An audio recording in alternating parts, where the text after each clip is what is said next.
Hi friends, कैसे हैं आप सब। आशा करता हूँ सब मस्त होंगे अपने अपने लाइफ में। आज हम बात करने वाले हैं एक नई वैकेंसी के बारे में। ये वैकेंसी निकल करके आई है EMRS स्टाफ सिलेक्शन एग्ज़ाम के लिए। ठीक है, आगे डिस्कस करते हैं इसके रिलेटेड। ये सब कुछ इंडेक्स वगैरह दिया हुआ है, इससे हम आगे बढ़ते हैं। इसका इम्पोर्टेंट टर्म्स एंड कंडीशंस देख लीजिए। इसका ओपनिंग डेट जो रहेगा वो 19 सितंबर 2025 से स्टार्ट हो गया है। मतलब 19 सितंबर से आपका फॉर्म भराना चालू हो गया और आपका ये लास्ट डेट है 23 अक्टूबर 2025 तक ये लास्ट डेट रहेगा। तो और एप्लीकेशन फ़ी की बात करें तो एप्लीकेशन फ़ी देख लेते हैं कि SC ST PWD फीमेल ये सब का एप्लीकेशन फ़ी नहीं रहेगा, बस प्रोसेसिंग फ़ी रहेगा। ठीक है, मतलब इस सब का एप्लीकेशन फ़ी आपका नहीं रहेगा, यहाँ पर दिया हुआ है। बाद बाकी जिसको जो non SC ST OBC PWD सब है उनके लिए एप्लीकेशन फ़ी वगैरह रहेगा, जैसे यहाँ पे दिया हुआ है। ठीक है, प्रिंसिपल का पोस्ट के लिए दिया हुआ है 500, इसमें एप्लीकेशन फ़ी नहीं है। और वही for candidates other than female SC ST PW के लिए प्रिंसिपल का 2500 करके इस टाइप का फ़ी स्ट्रक्चर दिया हुआ है। और इसका एग्ज़ाम पैटर्न बात करें तो टायर 1 टायर 2 है, मतलब इसका ऑफलाइन एग्ज़ाम होगा। ध्यान दीजिएगा, ऑफलाइन एग्ज़ाम होगा 2 फेज़ में, टायर 1 टायर 2। ठीक है, आगे बढ़ते हैं। इसका मेन टॉपिक आपको बता देते हैं हम। हो सके तो इसका लिंक हम डाल देंगे या फिर आप स्क्रीनशॉट ले लीजिएगा। टोटल वैकेंसी की बात करें इसमें EMRS की, तो टोटल वैकेंसी आपकी 7267 वैकेंसी है, मतलब 7267। इसमें प्रिंसिपल की 225, PGT टीचर की 1460, TGT टीचर की 3962, फीमेल स्टाफ नर्स की 550, हॉस्टल वार्डन की 635, अकाउंटेंट की 61, जूनियर सेक्रेटरी असिस्टेंट की 228 और लैब अटेंडेंट की 146।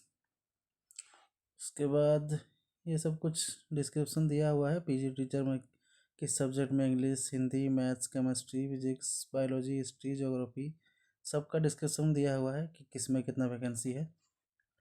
इसको आप लोग देख लीजिएगा, जूम करके भी देख सकते हैं या फिर स्क्रीनशॉट वगैरह ले लीजिएगा। ठीक है, आगे बढ़े। सेम उसी तरह TGT टीचर के लिए भी दिया हुआ है किस में कितना वैकेंसी है, हिंदी, इंग्लिश, मैथ, साइंस। ठीक है, सब चीज़ दिया हुआ है, इसका स्क्रीनशॉट ले लेना है तो ले लीजिए। उसी तरह नॉन टीचिंग स्टाफ के लिए hostel warden, accountant, junior secretary assistant, ये सब के लिए दिया हुआ है सब चीज़। चलिए आगे बढ़ते हैं। ये सब कुछ डिसेबिलिटी के लिए दिया हुआ है, जो डिसेबल पर्सन होते हैं उसको सब के लिए है। उसके बाद आगे बढ़ते हैं।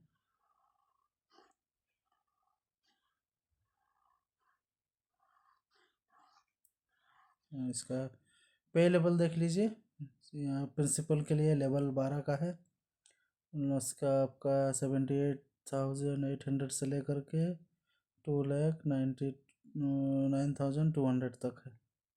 उसी तरह PGT टीचर का लेवल 8 का रहेगा आपका, TGT का लेवल 7 का, लाइब्रेरियन का लेवल 7, आर्ट म्यूजिक टीचर इस सब का लेवल 6, फीमेल स्टाफ नर्स का लेवल 5, हॉस्टल वार्डन का आपका लेवल 5, अकाउंटेंट का लेवल 6 और जूनियर सेक्रेटरीट असिस्टेंट का लेवल 2, लैब अटेंडेंट का लेवल 1।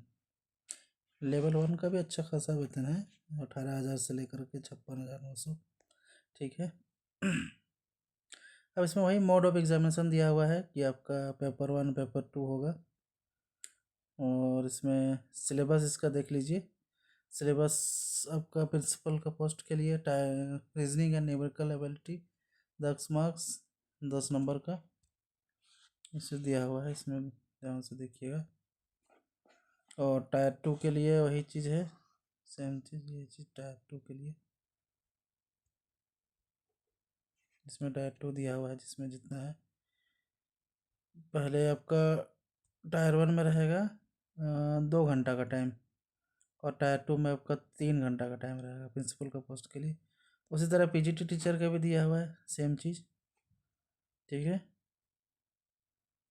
टायर 2 का भी दिया हुआ है, टीजीटी का टायर 3 का दिया हुआ है, मतलब टायर 2 का दिया हुआ है। और हाँ, एक चीज़, प्रिंसिपल का पोस्ट के लिए आपका इंटरव्यू भी रखा गया है। प्रिंसिपल का जो पोस्ट है इसमें टायर 2 टायर 3, इसमें ये वाला टायर 3, इसमें आपका इंटरव्यू भी लिखा रखा गया है।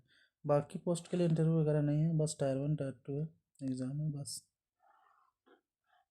सेम उसी तरह सभी चीज़ का है, हॉस्टल वार्डन का भी सेम है, अकाउंटेंट का भी उसी तरह है, सबका अलग अलग है, मतलब पैटर्न बोल रहे हैं कि टायर 1 टायर 2 सबका। सिर्फ प्रिंसिपल का पोस्ट के लिए छोड़ के बाद बाकी सबका वही 2 एग्ज़ाम बस है। प्रिंसिपल के लिए आपका 3 एग्ज़ाम होगा, एक इंटरव्यू इसमें शामिल है, ठीक है। चलिए आगे बढ़ते हैं।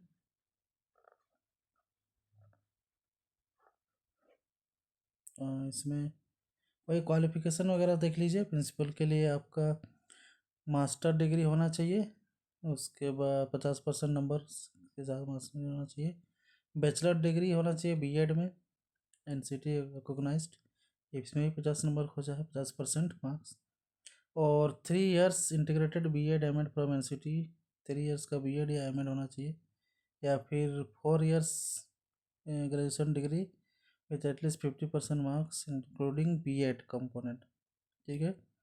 और एक्सपीरियंस खोजा गया है इसमें, देख लीजिए। पर्सन होल्डिंग एनालॉगस पोस्ट और पोस्ट सेंट्रल या स्टेट गवर्नमेंट में अगर आप पहले से कार्यरत हैं तो उसी के आधार पर आपको वहाँ पर चयन किया जाएगा प्रिंसिपल का पोस्ट के लिए।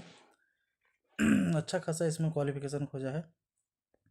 उसी तरह पीजीटी टीचर का बात करें क्वालिफिकेशन का, तो इसमें आपका ज़्यादा कुछ नहीं है। Integrated post course from NCET in the concern subjects, मतलब पोस्ट ग्रेजुएट खोजा है आपका और बीएड के साथ। उसके बाद आपका आते हैं टीजीटी टीचर के लिए, पीजीटी कंप्यूटर साइंस के लिए एमएससी खोजा है कंप्यूटर साइंस में। टीजीटी के लिए 4 इयर्स इंटीग्रेटेड, मतलब बीएड के साथ बैचलर डिग्री होना चाहिए 50% मार्क्स के साथ, या पोस्ट ग्रेजुएशन भी होना चाहिए, वो भी चलेगा। बीएड होना चाहिए और बीटेक, मतलब पोस्ट ग्रेजुएशन भी होना चाहिए, वो भी चलेगा, ठीक है। CTET qualify qualify in the test government of India, इसमें सीटेट भी खोजा है। चलिए आगे बढ़ते हैं। सबका उसी तरह है, बहुत लंबा चौड़ा है ये सब, इतना ज़्यादा हम डिस्कस अभी नहीं करने वाले हैं, वीडियो बहुत ज़्यादा लंबा हो जाएगा, आप लोग देख लीजिएगा। जो मेन मेन टॉपिक है उस पर हम डिस्कस कर चुके हैं। इसका डेट कब तक है, इसका डेट याद रखिएगा, 23 अक्टूबर 2025 तक है, ठीक है। वही रिजर्वेशन का देखिए, SC ST का आपका 5 साल का रहेगा, OBC का 3 साल का रहेगा, बाद बाकी जितना ये सब डिजेबिलिटी पर्सन का रहता है वो सबका दिया हुआ है। बस इतना ही है। उसके बाद इधर जो फॉर्मेट दिया हुआ रहता है वो सर्टिफिकेट का, ये सब का सब लोग देख लीजिएगा। तब तक के लिए ठीक है, मिलते हैं एक नई वैकेंसी के साथ। Bye bye.